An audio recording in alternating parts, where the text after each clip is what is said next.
Hello everyone.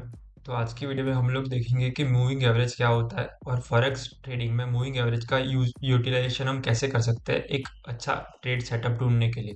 तो पहले हम समझ लेते हैं कि मूविंग एवरेज होता क्या है।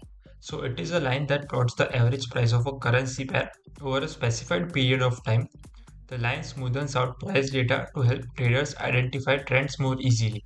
इसका मतलब ये हुआ कि हमारा जो प्राइस चार्ट होता है कैंडल्स वाला, उसके ऊपर एक स्मूथ सी लाइन आ जाती है जिसके बेस पे हम ओवरऑल ट्रेंड काफ़ी आसानी से देख सकते हैं। उसका कैलकुलेशन कैसे किया जाता है? तो to calculate a moving average you take the closing price of a currency over a certain period of time like days और आवर्स और even minutes and add them up and then divide by the number of periods. तो calculation करने के लिए हम जितना भी look back period लेंगे या तो फिर जितनी भी लेंथ लेंगे उसको हम डिवाइड कर लेंगे कि कितने दिन की या कितने आवर्स की पिछली हमने कैंडल यूज़ की है। तो वो सारा क्लोजिंग प्राइस होगा वो डिवाइडेड बाय लेंथ हो जाएगा। फिर आता है क्रॉस ओवर। तो क्रॉस ओवर क्या होता है? तो क्रॉस ओवर का एक एग्जांपल है, जैसे कि a shorter moving average intersects a longer moving average from below then it is a buy signal and vice versa. तो जब भी एक मूविंग एवरेज होता है, एक लंबा एंड एक छोटा मूविंग एवरेज, जैसे कि ये हो गया एक लंबा मूविंग एवरेज, ये हो गया एक छोटा मूविंग एवरेज।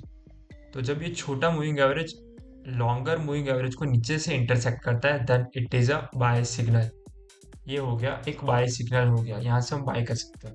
एंड अगर एक शॉर्टर मूविंग एवरेज एक लॉन्गर मूविंग एवरेज को ऊपर से नीचे इंटरसेक्ट करता है जैसे कि इधर किया गया है, तो वो एक सेल सिग्नल हो गया। फिर अदर यूजेस। तो moving average can also act as support and resistance.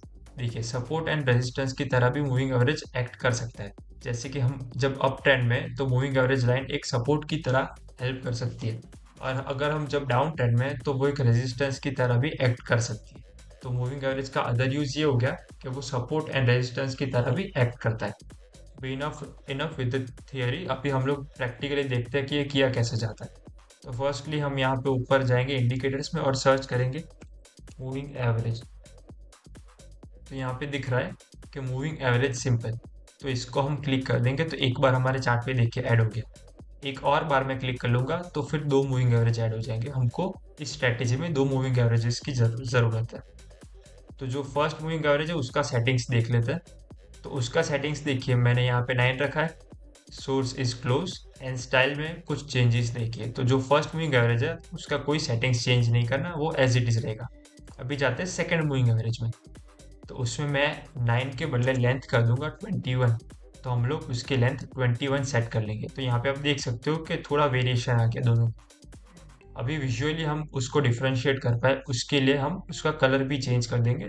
तो फॉर एग्जांपल यहाँ पे मैं कोई और कलर यूज़ कर रहा हूँ, तो इससे हम विजुअली आइडेंटिफाई कर पाएंगे कि जो हमारा येलो मूविंग एवरेज है it is a longer moving average, and जो ब्लू मूविंग एवरेज है that is a shorter moving average. अभी देखते हैं इसके इसके बेस पे ट्रेड्स कैसे लिए जाते हैं। तो जैसे कि एक अप ट्रेंड जहाँ पे एंड करने वाला था, और जैसे कि हम यहाँ पे देख सकते हैं कि कंटिन्यूस अप ट्रेंड था, इतने लंबे टाइम से एक अप ट्रेंड में था प्राइस, और यहाँ पे हम विजुअली जब देख पा रहे हैं कि वो ट्रेंड एंड होने आया है और नीचे आ रहा है मार्केट।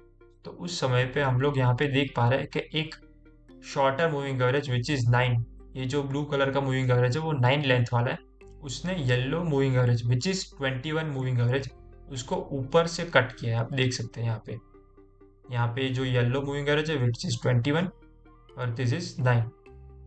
तो जो छोटा मूविंग एवरेज है उसने येलो को ऊपर से कट किया हुआ है, जो बड़ा मूविंग एवरेज है उसको ऊपर से कट किया गया है। तो यहाँ पे हम हमारा शॉर्ट ट्रेड ले सकते हैं। So we can take a sell over here. हम यहाँ पे शॉर्ट पोजीशन में एंटर कर सकते हैं, keeping the stop loss as the immediate high of the candle. तो इस प्रकार से हम लोग ट्रेड बना सकते हैं। अभी एक सिनेरियो देख लेते हैं जहाँ पे पोटेंशियली हम लॉन्ग कर सकते थे, जैसे कि यहाँ पे देख सकते हैं कि एक पिछला डाउन ट्रेंड चल रहा था और मार्केट ने यहाँ पे रिवर्सल दिया। तो रिवर्सल के पास में ही हम यहाँ पे देख सकते हैं कि जो 9 मूविंग एवरेज है वो कट कर रहा है, यानी कि इंटरसेक्ट कर रहा है हमारे येलो मूविंग एवरेज को इस पोजीशन पे, यहाँ पे। करेक्ट। तो अगेन हम यहाँ पे बाय पोजीशन ओपन कर सकते हैं। फिर हम देख सकते हो कि उसने इमीडिएटली बाद फिर से उसको क्रॉस कर लिया, बट इट्स फाइन। क्योंकि वो फिर से आगे क्रॉस कर रहा है, तो हम यहाँ पे अगेन एक री एंट्री करनी है, तो री एंट्री भी कर सकते हैं इस जगह पे। तो हमारा दूसरा एक बाय पोजीशन यहाँ पे स्टार्ट हो जाएगा। तो इस प्रकार से हम लोग मूविंग एवरेज के यूज करने के थ्रू हम बाय एंड सेल सेटअप्स ढूंढ सकते हैं हमारे फॉरेक्स मार्केट में, और ये बहुत ही इजी इंडिकेटर है। अब इसको रोज यूज यूज कीजिए और आपको इजीली इसकी प्रैक्टिस हो जाएगी। सो आई होप सबको ये एक हमारा आज का ट्यूटोरियल अच्छा लगा होगा, और ये स्ट्रेटेजी यूज करके आप डेली बेसिस पे फॉरेक्स में अर्न कर सकते हो। Thank you.